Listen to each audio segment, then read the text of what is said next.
Alors, ça ne se voit certainement pas en français, mais en hébreu, si on n'y prête pas bien l'oreille, il pourrait être facile de confondre louange et prière.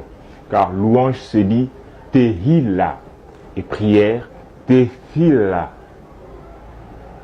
Tehila vient de halal, qui veut dire louer, vous le savez. Tefila vient de palal, qui veut dire prier, intervenir, intercéder. Ainsi, c'est une sorte de P comme parole qui différencie louange et prière en phonétique française.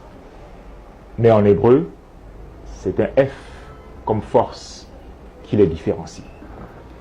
Donc, dans la prononciation et la phonétique hébraïque, il y a de grandes chances de confondre louange, tehila, et prière, tefila. Et d'ailleurs, même comme par hasard en anglais, il y a de grandes chances de croire entendre praise à la place de pray. Et ça, ce n'est pas un hasard, car spirituellement, louange et prière sont des jumelles siamoises, c'est-à-dire des jumeaux qui naissent inséparables à la naissance, la tautologie, car toute une partie de leur corps est reliée par les mêmes organes. Ça peut être la même tête, ça peut être le même abdomen, ça peut être les mêmes membres.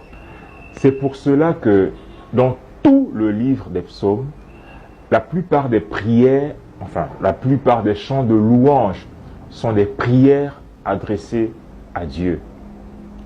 Mais puisque Tehila, qui vient de halal, halal, la louange extravagante, la louange folle, alors les chants des psalmistes étaient des prières un peu folles et audacieuses, mais toujours conformes à la parole de Dieu et au plan de salut de l'humanité.